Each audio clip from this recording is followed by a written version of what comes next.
burned my life. Shame it became your office. I'm 50 years old, and until recently I was delivering pizzas in a beat-up Toyota after losing absolutely everything. Then one random delivery on a rainy December night changed my entire existence in ways I couldn't have imagined. Let me give you the full background, because you need to understand how far I fell before I could rise again. A year ago, my life was actually going pretty well. I'd spent 23 years climbing the ladder at Henderson Corporation, starting as a warehouse coordinator and working my way up to senior logistics director.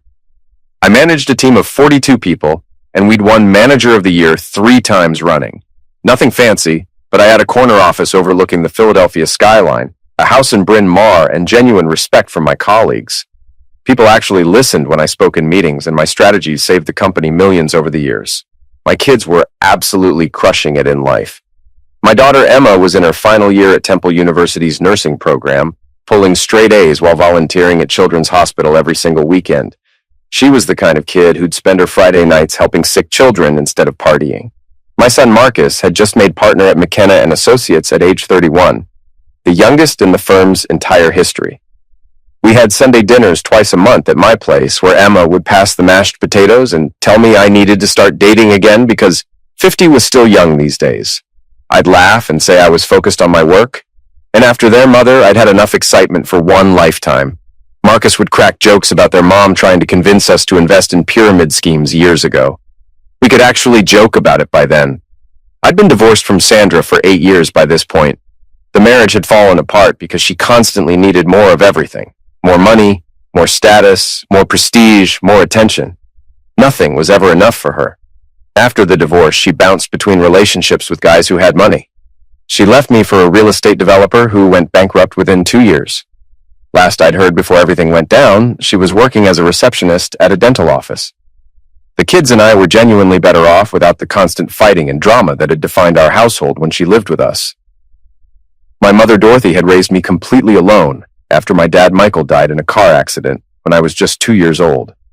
She worked brutal double shifts at Philadelphia General Hospital for 30 years to put me through school, never once complaining about her situation or making me feel like a burden. She'd always been suspicious of people with too much charm and too little conscience. She used to tell me I was too trusting, just like my father had been. She'd say that Michael saw the good in everyone, even when there wasn't any good to find. Mom died peacefully in her sleep 3 years ago, leaving me a box of my father's belongings and one final piece of advice that I wish I'd paid more attention to. The world isn't always fair, Raymond, but truth has a way of finding daylight eventually. She was right about that. Then came the annual company gala last June. Henderson Corp always went completely overboard for these events, renting out the Four Seasons ballroom, bringing in celebrity chefs, open bar with top-shelf everything, making everyone feel like royalty for one night. I was standing with my team actually enjoying myself and laughing at someone's story when my boss, Richard Henderson, approached with a woman on his arm.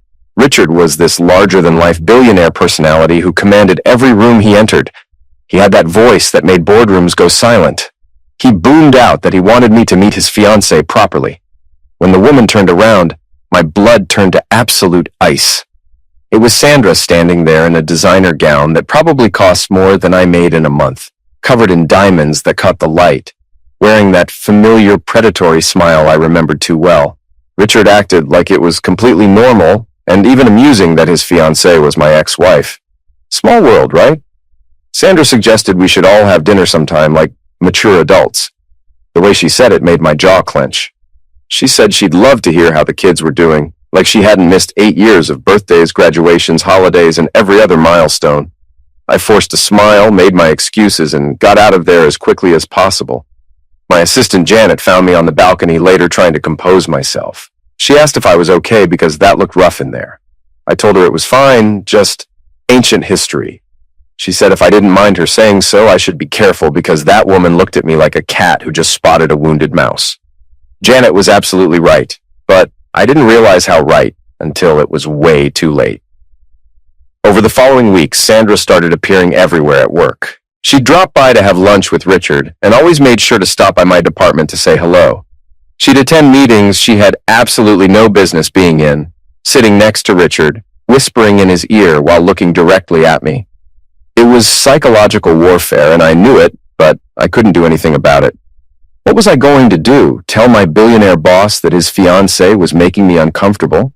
During one of our Sunday dinners about a month into this nightmare, Marcus noticed something was seriously wrong. He said I looked exhausted and asked what was going on. When I told him and Emma that Richard's fiancée was their mother, Emma literally dropped her fork onto her plate. Marcus immediately went into full lawyer mode and told me to document absolutely everything because this felt like major trouble brewing. He said I should be keeping a record of every interaction, every meeting, every time Sandra showed up. My mother Dorothy would have seen this coming from a mile away. She'd always been suspicious of people like Sandra, people with too much charm and too little conscience. She used to say I was too trusting, just like my father was. Thomas saw the good in everyone even when there wasn't any good to find. Looking back now with perfect hindsight, I should have listened to Marcus. I should have seen the trap Sandra and Richard were methodically setting for me. But I believed in the system, in hard work, in meritocracy, in the idea that doing your job well and keeping your head down was enough protection. I was completely wrong about all of it. The destruction of my entire life happened in exactly 72 hours, and it started with a phone call at 7:30 on a Monday morning in September. It was Carol Patterson from HR, and her tone made my coffee taste like ash in my mouth. She said I needed to come to Human Resources immediately, not in an hour, not after my morning meeting, but immediately. The walk to that office felt like a funeral march. I knew something terrible was about to happen, but I couldn't imagine what. Carol sat behind her desk with 2 security guards positioned at the door like I was some kind of threat. A stack of papers lay between us on the desk like an accusation waiting to happen. She told me there had been a serious allegation of theft. $2 million of inventory was missing from Warehouse 7. The digital access logs showed my override codes were used every single time items were diverted. I told her that was completely impossible because I hadn't been in Warehouse 7 in 3 months. She said the record showed otherwise. 47 separate diversions over the past 90 days, all with my digital signature and my supposed login times. I reviewed the papers with hands that were shaking so badly I could barely hold them. There was my access code, my digital signature, even specific login times showing me supposedly accessing the system at 2 a.m., 3 a.m., 4 a.m., all hours when I was home asleep in my bed. I told her this was fabricated, someone had forged all of this. Check the security cameras, they'd prove I wasn't physically there during any of these times. Carol's expression didn't change at all. She said the cameras had malfunctioned during all relevant time periods. The backup system had also mysteriously failed. How convenient, right? She said Richard wanted this handled quietly. If I resigned immediately and signed a non-disclosure agreement, there wouldn't be criminal charges filed. They were giving me a way out. I told her I wanted my lawyer because I wasn't signing anything. Carol said that was my choice, of course, but Richard was hoping to avoid embarrassing my family. Didn't Marcus just make partner at McKenna and Associates? It would be a real shame if they learned their newest partner's father was a thief. The threat couldn't have been clearer if she'd written it on the wall in permanent marker. I stood up and said I wasn't resigning for something I absolutely didn't do. She told me then I was suspended effective immediately and security would escort me out of the building. No chance to get my personal belongings, no chance to say goodbye to my team, nothing. The walk of shame through the office I'd helped build for 23 years was the longest walk of my entire life. 42 faces of people I'd mentored and worked alongside watching as security marched me out like a common criminal. Janet was openly crying at her desk. Dennis from accounting wouldn't even meet my eyes. People I'd had lunch with 1,000 times suddenly found their computer screens fascinating. Tuesday brought the police to my front door. 6 officers arrived with a warrant, tearing through my house room by room and confiscating my computers, my files, my phone, everything. Mrs. Henderson next door watched from her window as they led me out in handcuffs for the neighbors to see. Emma called me sobbing from her dorm asking what was happening, her voice breaking with fear. I told her it was just a misunderstanding and not to worry, but I was lying through my teeth. By Wednesday, it was abundantly clear this was no misunderstanding at all. Every major logistics company in the entire tri-state area had received a detailed email from Henderson Corp. About my integrity issues and ongoing criminal investigation for corporate theft. My LinkedIn flooded with former colleagues and contacts, distancing themselves from me. 23 years of carefully built professional relationships evaporated in 23 hours. People I'd known for decades suddenly didn't know me at all. The text from Sandra came Wednesday evening just as the sun was setting. Enjoy being nobody, Dave. You were always too small for the life I wanted. Richard sends his regards. Reading those words felt like being punched in the stomach. I called Marcus and told him I needed a lawyer who wasn't afraid of Richard Henderson. He said he'd represent me himself, that we'd fight this together. I refused because he'd just made partner, and I wouldn't let them destroy his career too. He'd worked too hard to get there. The lawyer I hired, James Morrison, cost $500 per hour. By week 3, my savings were hemorrhaging like a severed artery. By month 2, the house went into foreclosure, and the legal bills had consumed absolutely everything I had. We were no closer to proving my innocence. Richard Henderson had an army of corporate attorneys, and they buried us in endless paperwork, motions, continuances, delays. It was end by 1,000 cuts. My lawyer, James, finally admitted something devastating in early November. He said Richard had done this exact thing before. 3 other executives who'd somehow crossed him or gotten in his way ended up with similar accusations, and none of them could prove their innocence. The pattern was clear if you knew where to look. When I asked if I should just give up, he said I was David fighting Goliath, except Goliath owned all the stones and the slingshot too. I sold everything I owned to keep paying legal bills. The house, the car, my father's watch that my mother had saved for me for 3 decades. Marcus tried to give me money, but I refused to take it. Emma offered to leave school and work full-time, but I told her I'd rather die than let her sacrifice her future for Richard's lies. Some things were non-negotiable. Tony's Pizza was the only place that would hire me without running a background check. The owner, Tony Marcelli, was old-school Italian and didn't care what the papers said about me. He told me straight up, "You show up on time, you work hard, you get paid." That was his only requirement, and I met it. Delivering pizzas at 50 years old was a special and horrible kind of humiliation that's difficult to describe. My first delivery was to someone from my old department. The look of pity and embarrassment on their face was absolutely crushing. The second delivery was to a neighbor who couldn't even make eye contact with me. The third was to one of Sandra's friends from our married days who actually laughed when she saw me standing there in a pizza delivery jacket and tipped me a condescending $20 bill like I was some charity case she was helping. One night, I was stopped at a red light around 8 p.m. when Dennis from accounting pulled up beside me in his BMW. He saw the illuminated pizza sign on top of my beat-up car and rolled down his window. He said everyone at the company knew Richard's accusations were complete garbage, but nobody would cross a man who practically owned half the city. His real estate holdings, his political connections, his power, it was all too much. People had mortgages and families to protect. For 3 solid months, I delivered pizzas and lived in a tiny studio apartment that smelled like mildew and had a radiator that clanked all night. I avoided places where I might run into people from my old life. The man who'd successfully run logistics for $1 billion corporation now worried about whether he had enough gas money to finish his shift. I'd stopped fighting back because pride was a luxury I couldn't afford anymore. I thought I'd accepted my fate as a nobody, exactly like Sandra had said in her text. Then came that December night that changed absolutely everything. The order was for 1247 Beacon Hill Drive in the wealthy part of town. A large pepperoni with extra cheese. Totaled $23.50 including delivery. These rich neighborhood deliveries usually meant decent tips, sometimes enough to cover my gas for the entire night or even help with groceries. The December rain was hammering my windshield as I pulled up to this massive colonial house with white columns. I grabbed the insulated bag and ran through the downpour. My Tony's Pizza jacket was completely useless against the freezing rain that soaked through to my skin. When the old man opened the door, he literally fell to his knees right there on his doormat. I thought he was having a heart attack or a stroke. Then he said my father's name, Michael Grant, and my entire world tilted off its axis. He kept saying, "Dear God," over and over, his voice breaking with emotion, his hands trembling as he reached toward me. He said I was Michael Grant's son, that he knew because I had the same eyes, the same jawline, that slight crook in the nose. I looked exactly like my father when he was young. The old man's eyes filled with tears, and he told me he'd been searching for me for 30 years. 30 years. I stepped back, confused and honestly a little concerned for his mental state. I asked how he knew my name. My heart was racing, and nobody had talked about my father in years.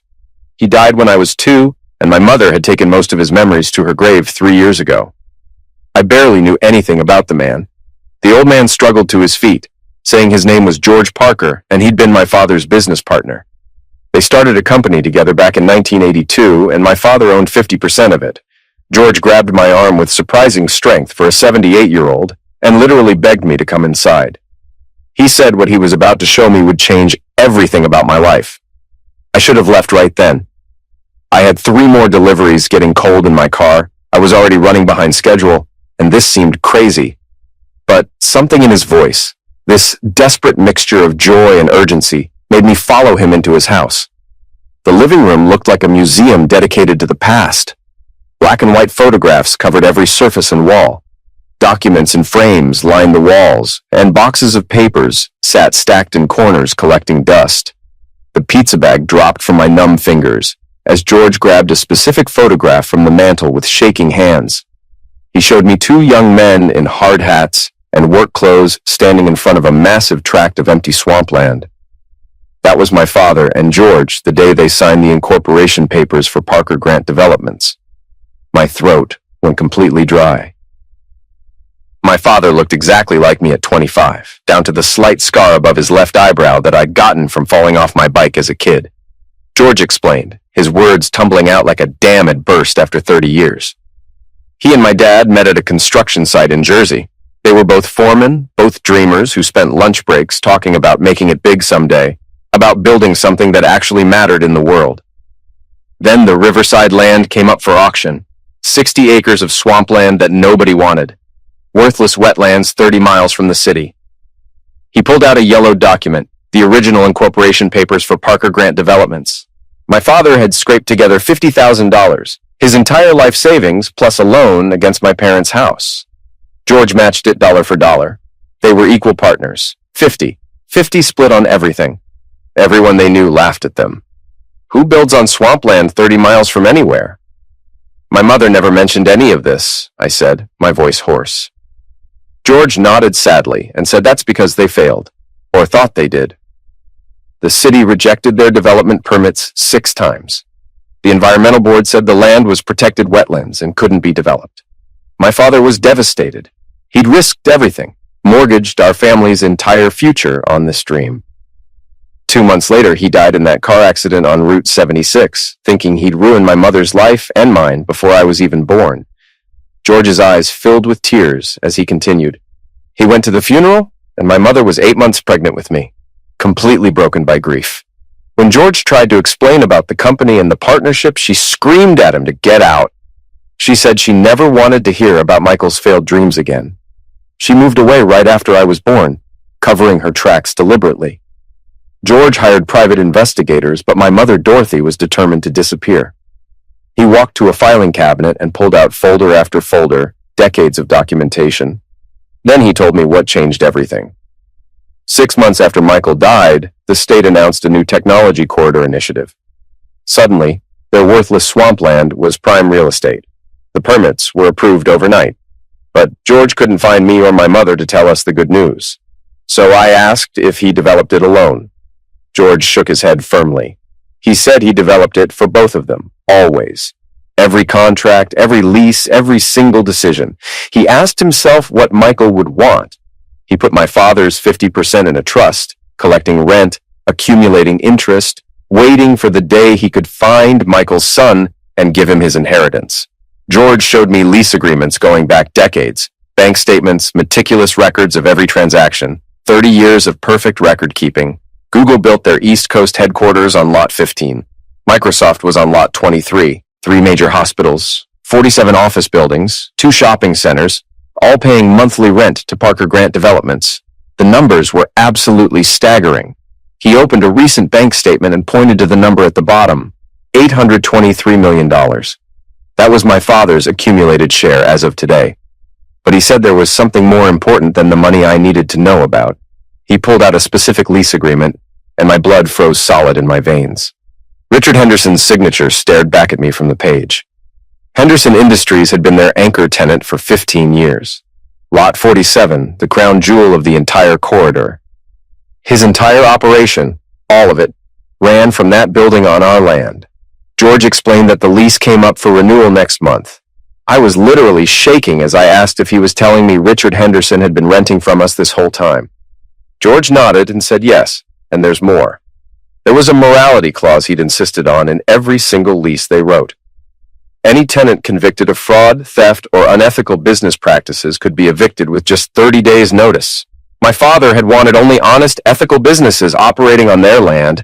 I thought about Sandra's text saying I was nobody, about Emma crying on the phone asking what was happening, about Marcus offering me money he didn't have, about 3 months of delivering pizzas while Richard Henderson sat in his corner office on my father's land, destroying innocent people's lives for sport and his own amusement.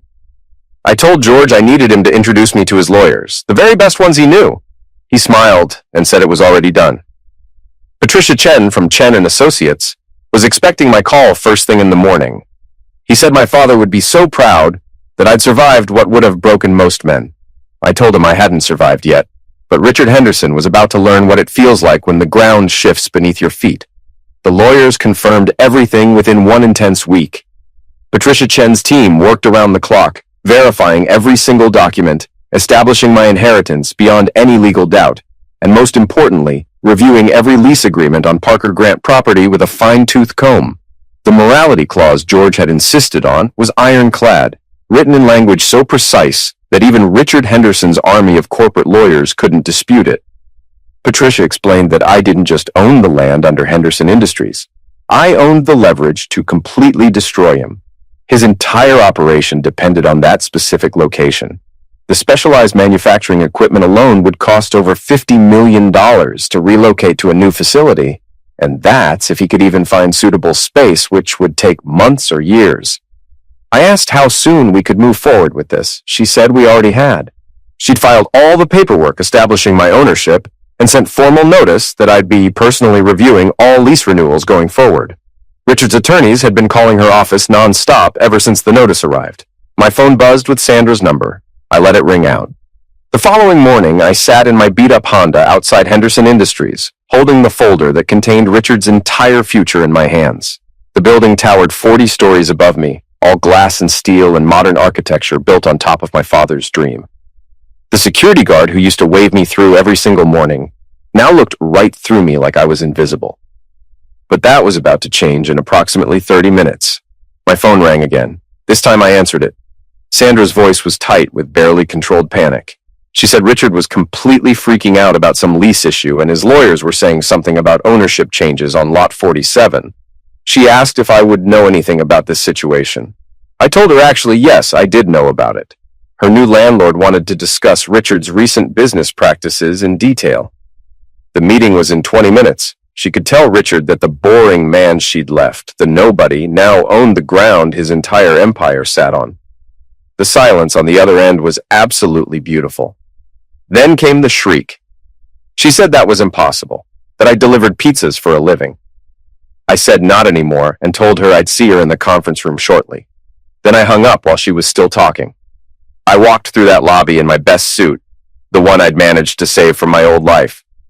The receptionist looked completely confused until Patricia and her legal team swept in behind me. 6 lawyers in perfect formation, all carrying briefcases and exuding authority.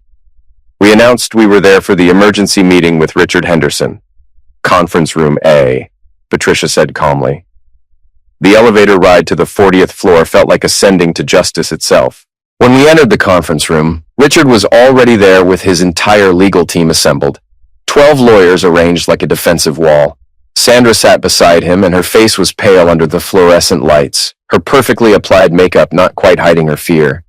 I took the seat at the head of the table and thanked Richard for agreeing to meet with his landlord on such short notice.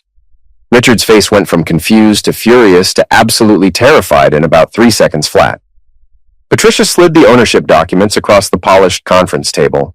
She explained in a calm, professional voice that I'd inherited 50% of Parker Grant Developments from my father, and as of last week had assumed full control of lease negotiations for Lot 47, where his headquarters sat. Richard snarled that we couldn't do this, that he had a lease, that this was extortion. I calmly explained that his lease expired in exactly 30 days and contained a comprehensive morality clause. I asked Patricia to share what our investigators had found over the past week. She opened her laptop, and the evidence appeared on the conference room screen. 17 former employees had provided sworn affidavits about false accusations, planted evidence, and targeted maltreatment. We had 3 people who'd been accused of theft using the exact same method Richard had used against me. Digital signatures forged, mysteriously malfunctioning cameras, the entire playbook documented in detail. Richard said we couldn't prove anything that would stand up in court. I told him we didn't have to prove it in court. The morality clause didn't require criminal conviction, just credible evidence of unethical business practices. But I was prepared to offer him a choice between 2 options. I stood up and looked down at the man who'd destroyed my life for sport. Option 1, vacate the premises in 30 days and move your entire operation elsewhere. Good luck finding 40 floors of specialized space with your exact infrastructure needs. His real estate team would tell him it was impossible in that time frame. His voice cracked as he asked what option 2 was. I told him he could publicly clear my name, pay me $30 million in damages for what he'd done, and sign a new lease at triple the current rate. Oh, and one more small thing. He had to divorce Sandra immediately. Richard slammed his fist on the table hard enough to make the water glasses jump. He said I couldn't force him to divorce her. I explained that no, I couldn't legally force him, but I could make staying married to her extremely expensive. Every month they remained married, his rent would double. Month 1, $6 million. Month 2, $12 million. Month 3, $24 million. Month 4, $48 million. How long before his board of directors decided she wasn't worth the cost? Sandra was standing now, backing toward the door in her designer heels, clicking on the marble floor. She said we could work this out, that she never meant for things to go this far. I didn't even look in her direction. I told Richard he had exactly 24 hours to decide which option he wanted. After that deadline passed, I'd start the formal eviction process and go public with everything we documented. His lead attorney leaned over and whispered urgently in his ear. The color drained from Richard's face as he fully realized his billion-dollar empire stood on land I now controlled completely. Patricia added that I was actually being quite generous given the circumstances. We could evict him today based solely on what we documented, but I was giving him options and time to make a decision. As I turned to leave the conference room, I stopped at the door and told Richard to thank Sandra for that text about me being nobody. It had been extremely motivating during the difficult months. Richard chose to fight the eviction. He lost spectacularly in every possible way. Within 48 hours of our meeting, his board of directors called an emergency session. Patricia had made sure they received copies of every sworn affidavit, every piece of evidence, every documented case of Richard's systematic destruction of innocent employees over many years. The pattern was undeniable. The Philadelphia Inquirer got an anonymous tip about the whole story, and suddenly Richard Henderson wasn't the brilliant CEO anymore. He was the billionaire who destroyed working families for sport and entertainment. The corporate statement they released read that Richard had decided to pursue other opportunities, but everyone in the entire city knew the real truth. The board had given him 2 simple options: resign quietly or be fired publicly. He chose to slink away with whatever dignity he had left, which wasn't much. The divorce papers were filed within a week.